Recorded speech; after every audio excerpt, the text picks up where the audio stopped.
Bom, eu trago a saudação de todos os irmãos também, de lá de Salinas. Eles disseram, não esqueça saudar os irmãos em nosso nome.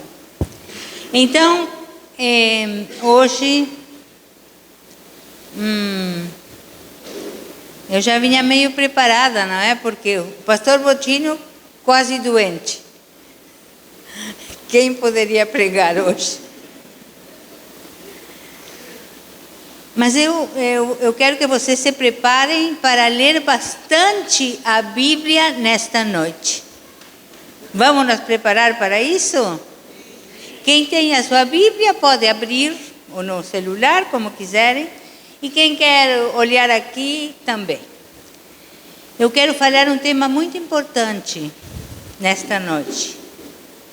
Porque, às vezes, nós temos alguns conceitos errados, muito simples, conceitos muito simples, e que não necessitam muito estudo, mas nós pensamos uma coisa e Deus realmente fala outra coisa na sua palavra. E eu quero ler primeiro 1 Pedro 4, do 10 ao 11. Eu acho que aí tem só o 11, né? Mas vou começar no 10. 1 Pedro 10, 4, 10. Cada um exerça o dom que recebeu para servir aos outros, administrando fielmente a graça de Deus em suas múltiplas formas. Se alguém fala, faça-o como quem transmite a palavra de Deus. Se alguém serve, faça-o com a força que Deus provê, de forma que em todas as coisas Deus seja glorificado mediante Jesus Cristo, a quem sejam a glória e o poder para todos sempre. Amém. Amém? Bom, gostei desta primeira parte.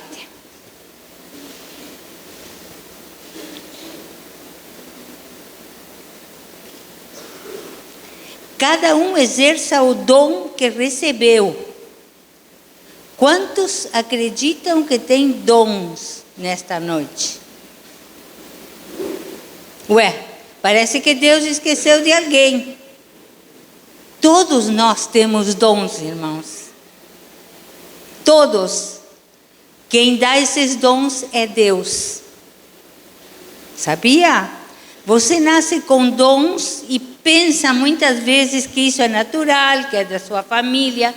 Mas eu quero dizer que se você canta, se você prega, se você varre a igreja, se você vai trabalhar, se você vai ao colégio, se você vai treinar ou jogar o futebol, eu quero dizer que Deus tem dado dons a vocês. Sabem para quê?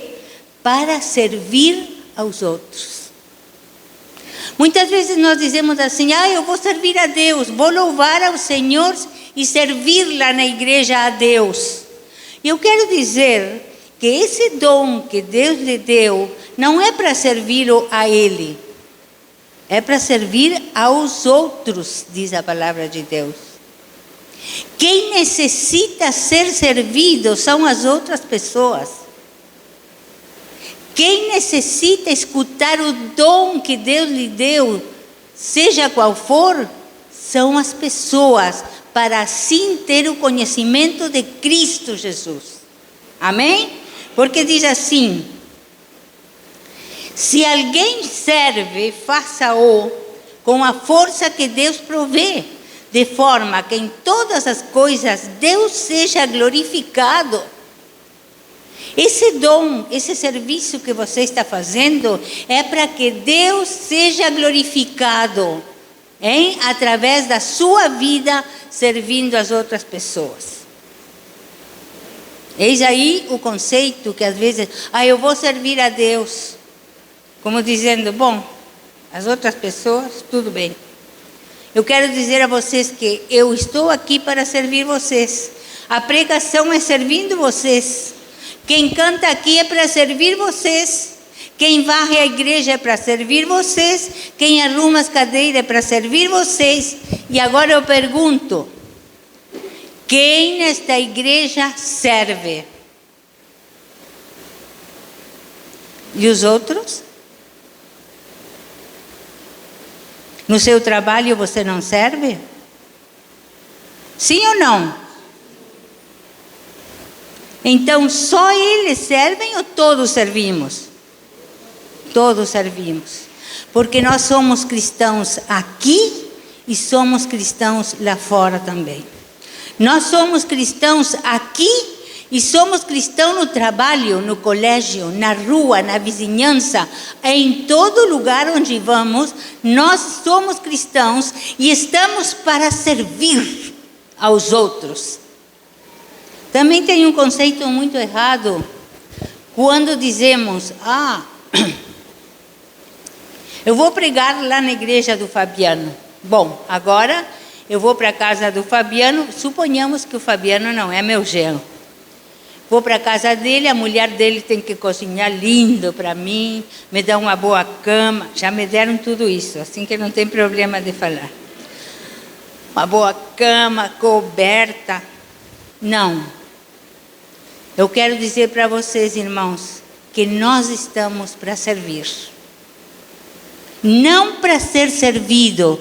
Quem falou isso? A ver? Quem falou isso? Jesus. Eu não vim a este mundo para ser servido. Eu vim para servir. Quero escutar vocês nesta noite. Eu vim para servir. Muito bem. Eu vim para servir, disse o Rei dos Reis. Deus encarnado em um homem.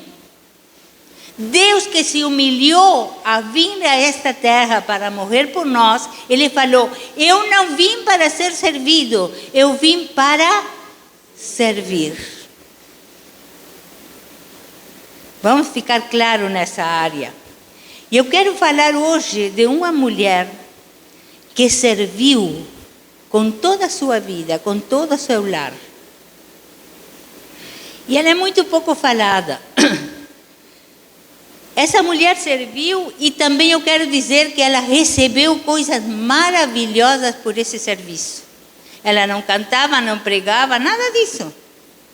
Mas ela serviu e muito bem. E vamos agora para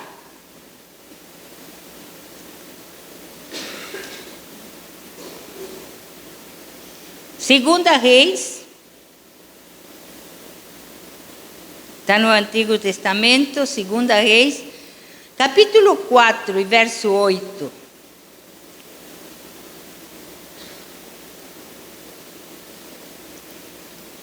Esta mulher era uma sunamita. Hoje veremos uma mulher desenvolvendo seu dom. Porque todos servimos, irmãos. Outra coisa que eu quero aclarar. Todos servimos.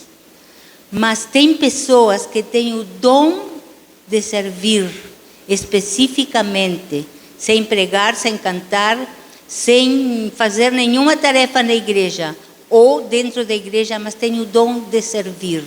Você conhece aquela pessoa que sempre está pronta para fazer qualquer coisa que faz falta aqui? Ou uma reunião, ou na sua casa? Você conhece? Eu acho que aqui tem muitas dessas pessoas. Dizem assim, sabem que nós temos que atender o brechó. Eu, pastor. Sabem que amanhã nós temos que fazer um almoço para uma visita. Eu, pastor. É sempre aquela pessoa que diz, eu. Aquela pessoa que arruma os seus horários para poder desempenhar o dom que Deus deu para ele. Servir. Sim? Hoje vamos falar de servir, mas servir de verdade. Então diz assim, ela tinha o dom de serviço. O serviço é a maior dignidade dos presentes que Deus nos dá. Esse dom dirige o nosso olhar para Cristo, sabe? E diz, eu não vim para ser servido. Já falamos isso. Segunda Reis 4:8 diz assim, certo dia Eliseu foi a Sunem. Sabe quem era Eliseu, não é verdade? Um profeta do Antigo Testamento. Onde uma mulher rica insistiu que ele fosse tomar uma refeição em sua casa. Depois disso, sempre que passava por ali, ele parava para uma refeição. Essa história vamos ir lendo lá, porque ela é comprida. Em vista disso, 4:8 nos apresenta a mulher rica e Eliseu. Ele passava por a casa dela, ela olhou, disse: venha fazer uma refeição na minha casa. E daquele momento para frente, sempre que Eliseu passava, ia para aquela casa.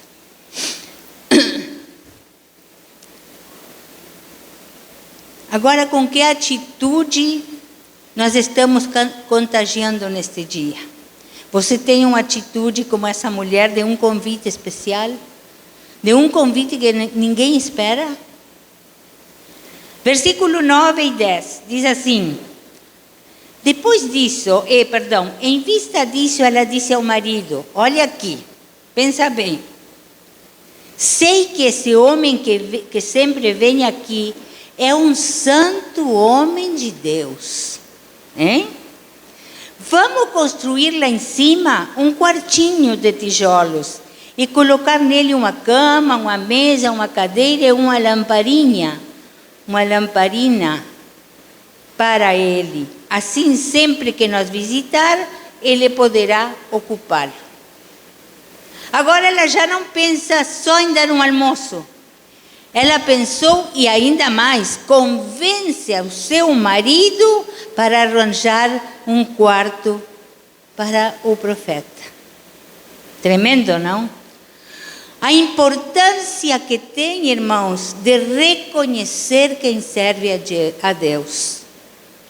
Se vocês todos são servidores, todos devem reconhecer o serviço do outro. Sim? Entendeu o que estou dizendo?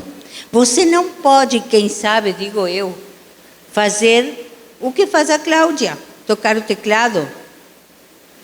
Mas reconhece aquela pessoa.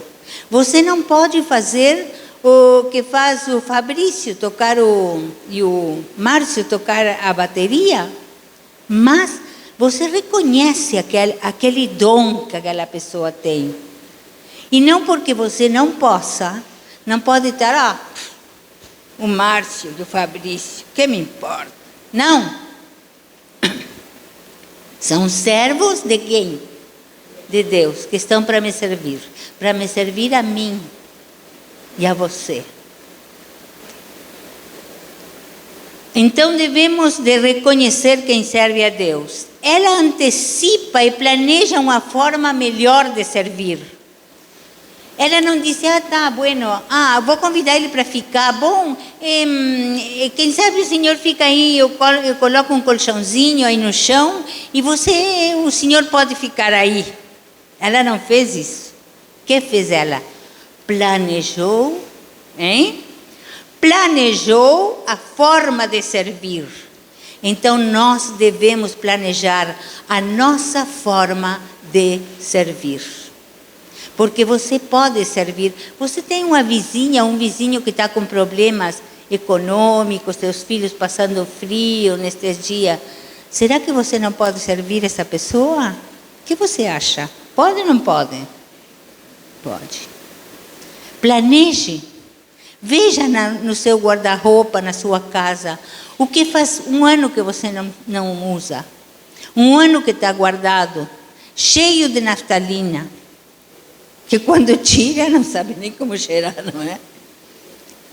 Então, provê aquela pessoa com o que você não usa. E se Deus coloca no seu coração de comprar alguma coisa para aquela pessoa, para aquele vizinho, sirva, planeje o seu serviço. Amém? Que tal seria se o grupo de louvor não ensaiasse? Como seria? Uma bagunça, né? Ninguém poderia cantar. Eles têm que planejarem para servir. O que prega tem que planejar para pregar. Muitas vezes dizem: pastor não trabalha, não faz nada. Que o senhor é? Sou pastor. Ah, tá, não trabalha. Você não escutou como mulher.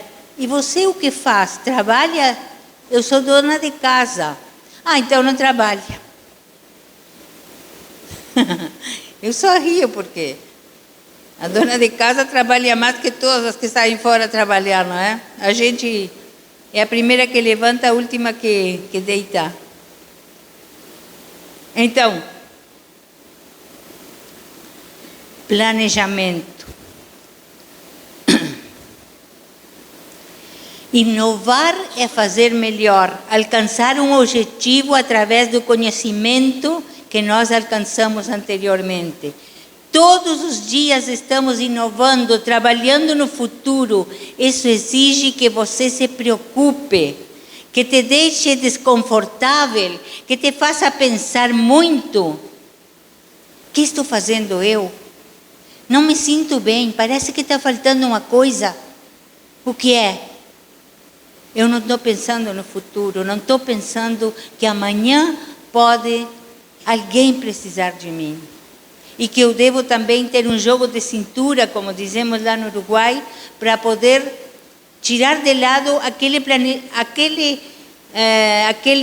planejamento que a gente tem do dia e que de repente alguém quebra esse planejamento porque tem uma necessidade.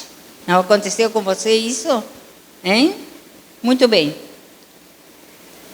Temos que pensar muito, irmãos. Pensamos no custo, no benefício e principalmente em Deus.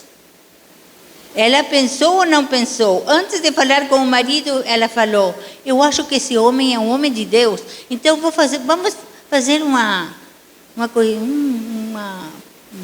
pecinha ali para ele com isto, outro.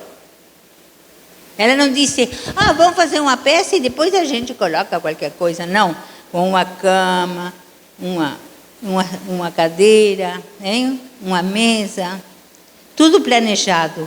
E não só planejou, senão que executou. Seu marido esteve de acordo e ela executou. Faça isso. Planeje e execute. Não fique no planejamento.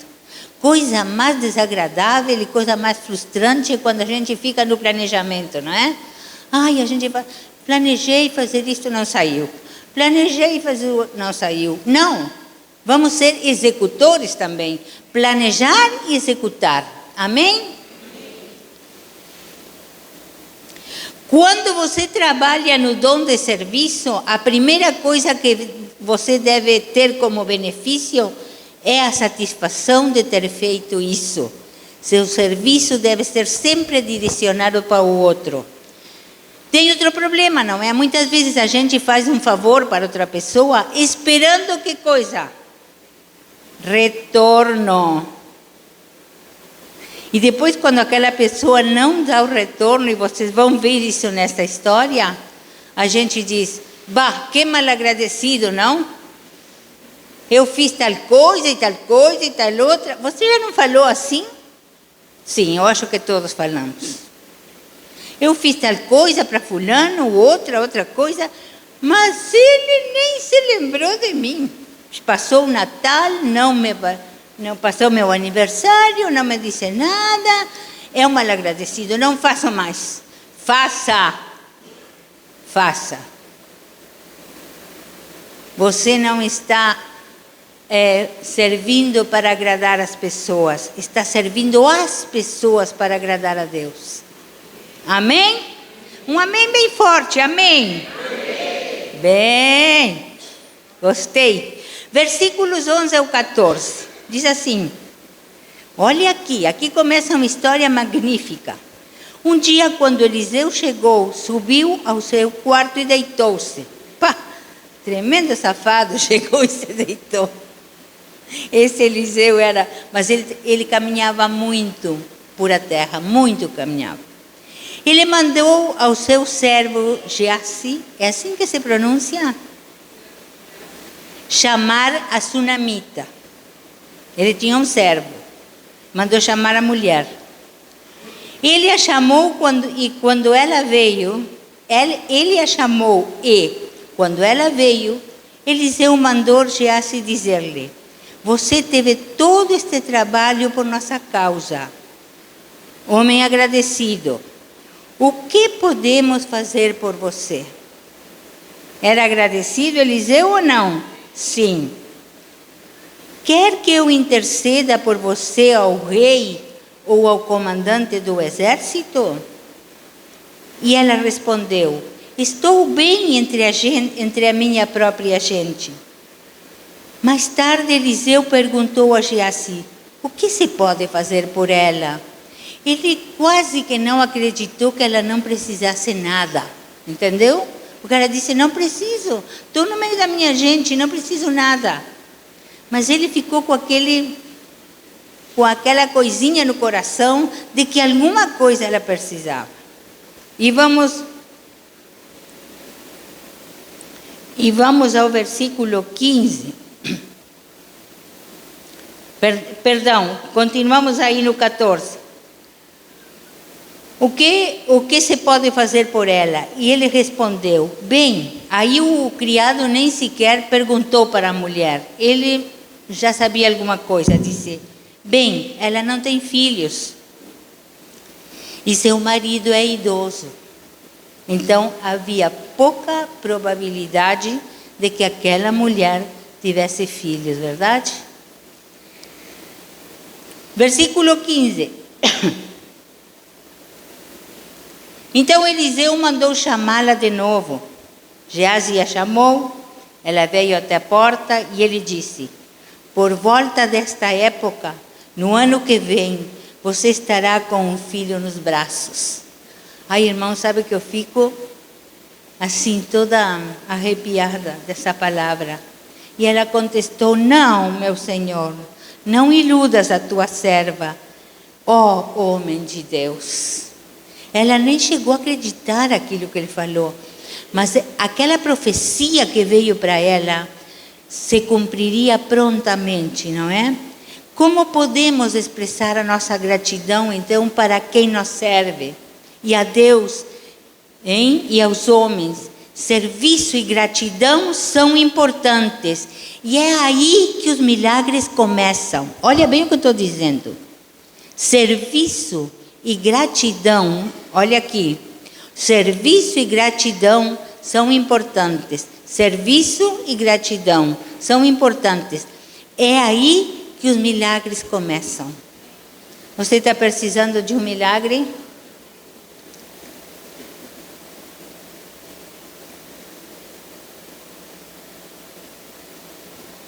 Vamos praticar o serviço e a gratidão? Aleluia! Louvado seja o Senhor. E aqui vem o primeiro milagre, versículo 17. Olha aí, ela fez tudo aquilo, quem sabe quanto tempo, até que um dia o homem disse: o ano que vem tu estarás com um filho nos braços. E no versículo 17 diz assim: mas como Eliseu lhe dissera, a mulher engravidou. E no ano seguinte, por volta daquela mesma época, deu à luz a um filho. Amém? Agora, primeiro milagre, se cumpriu um milagre na vida daquela mulher. Ela não podia ter filhos. E o homem de Deus, por gratidão, trouxe uma palavra de profecia para ela e aquele milagre se cumpriu. Agora vamos ver o versículo 18, muito importante.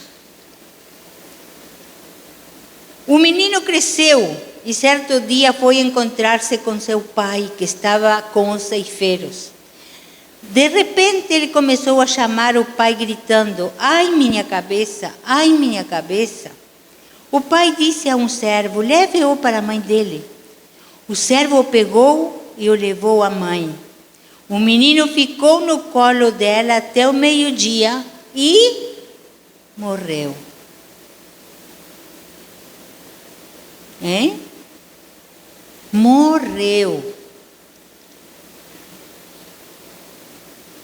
O que tinha acontecido com aquele milagre? O que tinha acontecido com aquela profecia? Será que Deus queria que aquele filho que foi um milagre vivesse tão pouco tempo. Mas vamos adiante. Olha, quando aquele menino morre, olha o jeito como ela responde àquele episódio.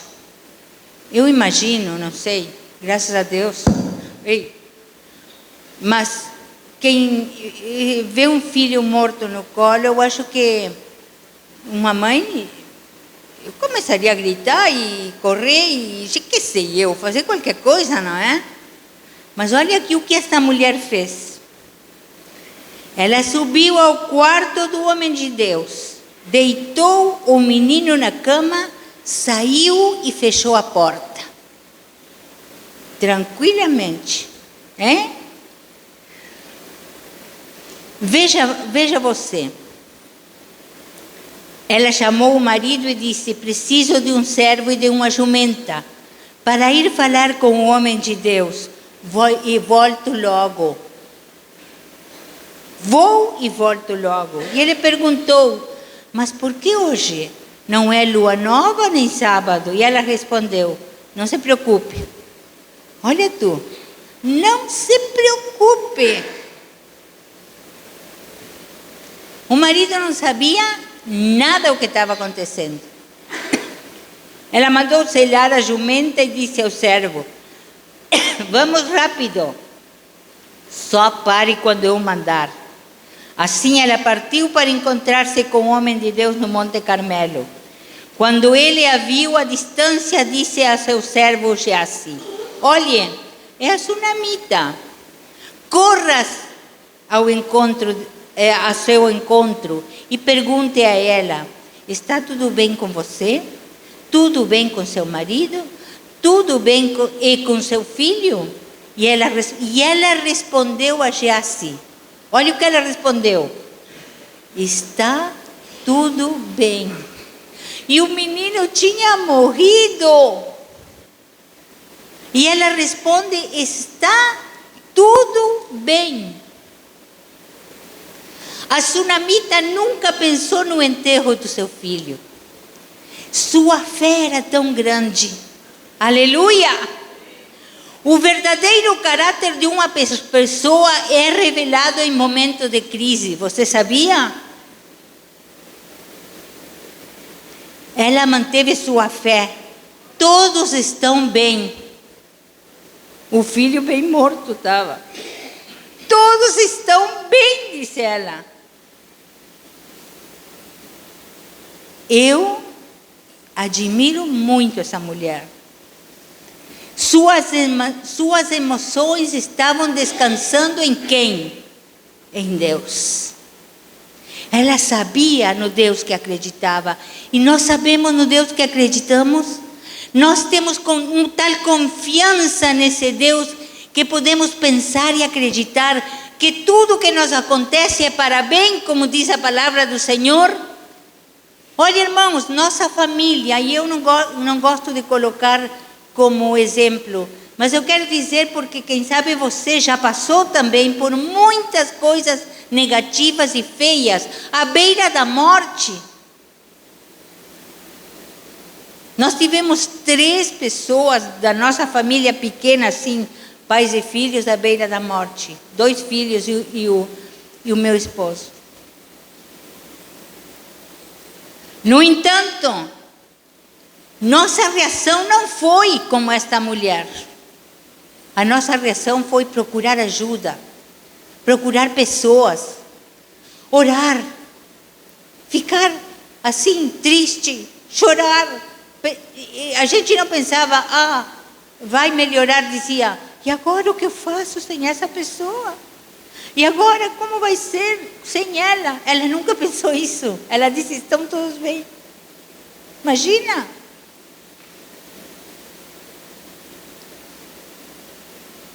Suas emoções estavam descansando em Deus. Esta mulher sabe que Deus pode dar vida ao que está morto.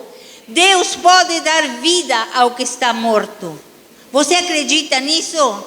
Olha, meu querido, quem sabe morreu a tua esperança. Quem sabe morreram tuas ilusões. Quem sabe morreu teu casamento. Quem sabe morreu, já não estou falando assim fisicamente, senão emocionalmente, o que nós perdemos muitas vezes. Nas nossas emoções, muitas vezes morreram tantas coisas. Sim ou não? Morreu aquela esperança de ter tal ou qual coisa, de ter uma família, de ter filhos. Não conseguiu. E um dia conseguiu e desmanchou tudo. Eu quero te dizer, Deus tem a habilidade e a condição toda de fazer ressuscitar o que está morto. Louvado seja o nome do Senhor. Não perca a esperança. E agora? Ela está chamando as coisas que não são como se fossem. Ela não disse, meu filho está morto. Ela só disse, estão todos bem. A sua fé falava de que ela acreditava que aquilo que não estava vendo poderia acontecer. Versículos 29, vamos lá. Não, perdão. Vamos continuar aí. É que eu estou meio embarulhada com o português, não é? Versículo 27. Ao encontrar o homem de Deus no monte, olha o que ela fez. Ela se abraçou aos seus pés. Geazi veio para afastá-la, mas o homem de Deus lhe disse, deixe-a em paz.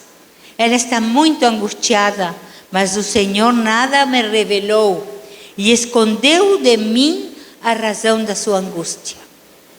O profeta estava sem saber o que tinha acontecido e Deus não tinha revelado para ele o que tinha acontecido. E disse a mulher, versículo 28, acaso eu te pedi um filho, meu Senhor? Acaso te pedi um filho, meu Senhor?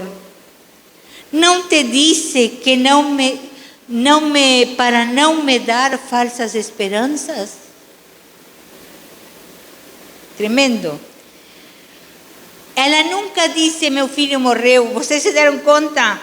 Nunca disse, meu filho. Como são importantes as nossas palavras, irmão. Muitas vezes nós dizemos, perdi tudo. Isso não tem arreglo. Arrumação. Isso não tem arrumação.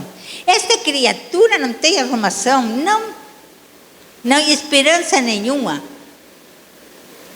Meu casamento não dá para mais. A minha relação com a minha família não dá para mais. Vou abandonar tudo. Será, irmãos? As nossas palavras têm poder, sabia? E aquilo que nós falamos se cumpre na nossa vida. Ela nunca falou, meu filho morreu. Disse, algum dia eu te pedi um filho, Senhor.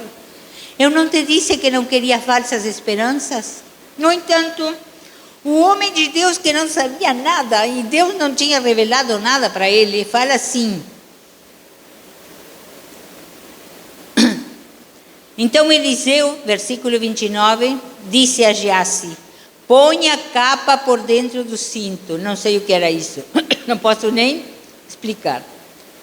Pegue o meu cajado e corra. Se você encontrar alguém, não o cumprimente.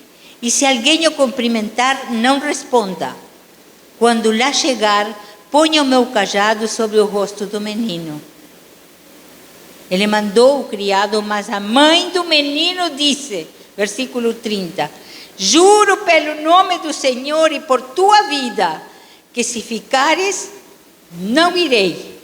Então ele teve que ir com ela. Então ele foi com ela. E aqui nós vamos ver o segundo milagre. 31. Geazi chegou primeiro, pôs o cajado sobre o rosto do menino, mas ele não falou nem reagiu. Então Geazi voltou para encontrar-se com Eliseu e lhe disse, o menino não voltou assim. Esperança, zero. Quando Eliseu chegou a casa, versículo 32, E vocês pensem quanto tempo passou em tudo isto, hein? Porque não tinha carro, ia numa jumenta, não tinha avião, não tinha nada. Iam caminhando ou numa jumenta. Então vamos ao versículo 32. Quando Eliseu chegou a casa, lá estava o menino morto, estendido na cama. Ele entrou, fechou a porta e orou ao Senhor. Depois deitou-se sobre o menino, boca a boca, olho com olho, mão com mão, enquanto se debruçava sobre ele. O corpo do menino ia se aquecendo. Eliseu levantou-se e começou a andar pelo quarto. Depois subiu na cama e debruçou-se mais uma vez sobre ele, e o menino espirrou 7 vezes e abriu os olhos. Aleluia! Segundo milagre, diga aleluia, irmão. Você tem que entrar dentro da história. Faça de conta que você está naquele lugar, e aí você vai se emocionar. E muita gente diz, nós, os crentes, não devemos nos emocionar. As emoções foi Deus que colocou na nossa vida. Vamos nos emocionar com essa história? E aí ocorre o segundo milagre. O milagre da ressurreição. Viu como Deus pode fazer ressuscitar aquelas coisas que estão mortas? Morreu seu amor por sua velha? Hein, pastor Botinho? Morreu seu amor por sua velha? Não? Ainda bem. Não morre, não. Pois é. Nós estamos porque estamos acostumados um com o outro. Não. Não pode morrer esse amor.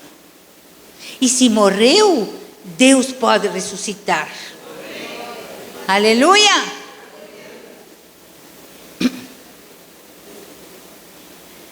Então,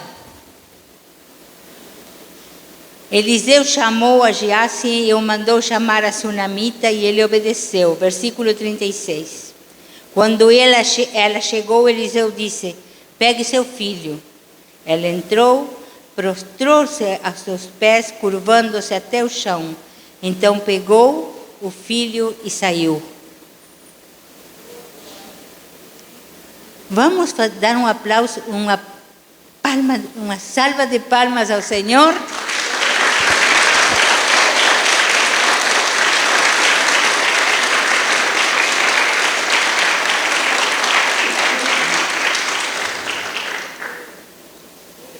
Mas ainda não terminamos. Sabe por quê? Porque ainda tem outros milagres na vida daquela mulher. Sabia? Olha que coisa mais interessante, mais linda. E vamos ver o terceiro milagre. Capítulo 8 e versículo 1. Segunda Reis, o mesmo, 1 e 2.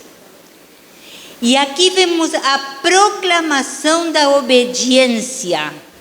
A proclamação da obediência.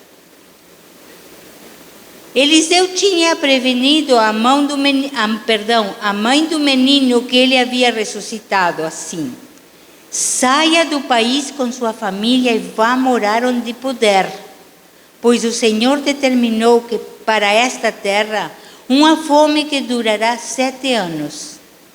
Tá? A mulher seguiu o conselho do homem de Deus, partiu com sua família e passou 7 anos na terra dos filisteus. Tá? Que tem a ver isso com o serviço? O serviço está muito conectado com a obediência. Irmão, eu quero falar uma coisa como pastora. Não sou pastora de vocês, mas eu vou falar como pastora. Quantas vezes os irmãos vêm pedir aconselhamento para o pastor e a pastora? Né? Muito bem. Eu acho magnífico. Nem sempre temos respostas, porque nós somos seres humanos, não é? Às vezes não temos respostas. E temos que dizer, bom, vamos orar, vamos esperar no Senhor, a ver o que o Senhor fala para nós. Mas outras vezes a gente vê aquele assunto de longe, viu? Que já vem de tempo. Vem de tempo e tu diz assim, puxa, isto não vai dar certo, isto não vai dar certo, não vai dar certo. E tá, chega a hora, não deu certo. E tu diz assim, olha fulana, faz tempo que eu vejo que isso não vai dar certo, olha esta condição, tu faz o que tu quiser com a tua vida. Tá bem, pastor, muito obrigado, não sei quanto, vai lá e faz tudo ao revés. Depois vem chorando de novo, ai pastor, sabe? Entende o que eu digo? Esta mulher não tinha nem ideia do que poderia acontecer, e o homem de Deus falou para ela, olha que vai vir 7 anos de fome, vai embora daqui. Sabe o que ela fez? Nem replicou. Não sei se se diz essa palavra. Nem replicou, nem falou nada. Foi embora, pegou sua família e foi embora. Hein? Então, a proclamação da obediência é importante.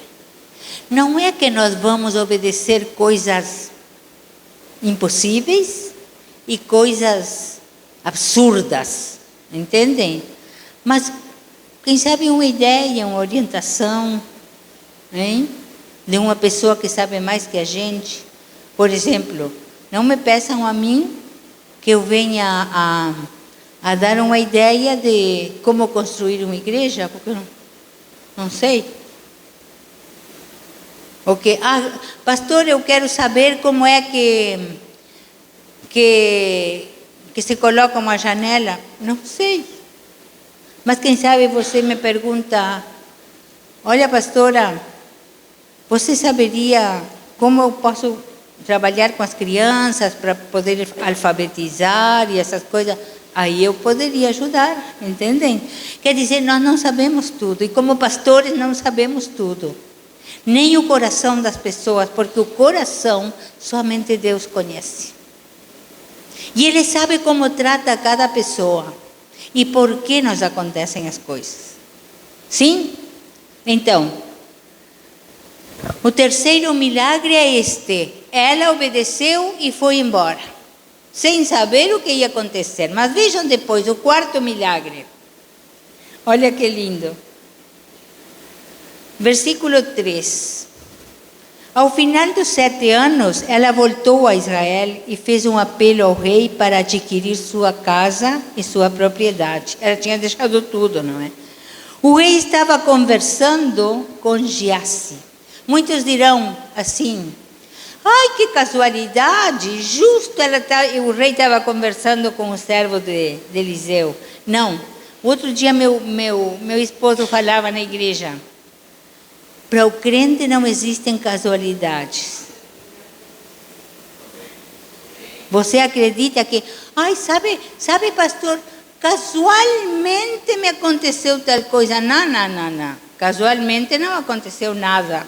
Aconteceu porque tinha que acontecer. Já Deus tinha previsto isso. Não era que casualmente o rei estava falando com o servo de Eliseu.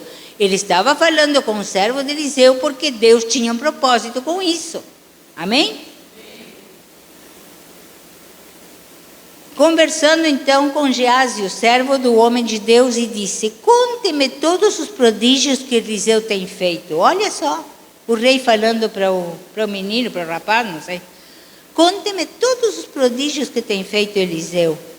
Enquanto Geazi contava ao rei como Eliseu havia ressuscitado o menino, a própria mãe chegou para apresentar sua petição ao rei, a fim de adquirir sua casa e sua propriedade. Que tal? Justo chegou ela. Que casualidade, não? Nada de casualidade. Deus tinha já programado isto. Geazi então exclamou, esta é a mulher, ó rei, meu senhor, e este é o filho dela, a quem Eliseu ressuscitou. O rei pediu que ela contasse o ocorrido e ela confirmou os fatos. Então ele designou um oficial para cuidar do caso dela e lhe ordenou: devolva tudo o que lhe pertencia, inclusive toda a renda das colheitas, desde que ela saiu do país até hoje. Oh, glória! Quarto milagre. Seus produtos, mesmo no tempo de fome, geravam lucro. Então, meu querido, minha querida que estão aqui, você ainda acredita em milagres? Acredita? Tua vida é um milagre. Cada manhã que tu abres os olhos é um milagre. Tua saúde é um milagre, tua família é um milagre, ainda que você, minha família. Tua família é um milagre. Trate de que esse milagre se concretize na tua vida. Teu casamento é um milagre. Teu filho é um milagre. Ou você pensa que um filho se gera assim como assim? Imagine uma mãe gerando um filho no seu ventre e não sabe nem o que está acontecendo ali dentro. Ou vocês sabiam? Quando se formavam os ossos, os olhinhos, ninguém sabia nada. Estava uma coisa aí crescendo e você esperando. Milagre de Deus cada vida. A tua vida é um milagre, meu irmão. Não esqueça disso. Deus tem os olhos colocados em ti. Deus quer fazer um milagre cada dia na tua vida. Deus quer que aquelas coisas que tu perdeste, tu voltes a restituí-las na tua vida. E eu não estou falando de coisas materiais, eu estou falando de coisas tuas, de dentro de ti, que eu não conheço, nem posso conhecer. Mas eu tenho um Deus poderoso, um Deus de milagres, e esse Deus é teu também.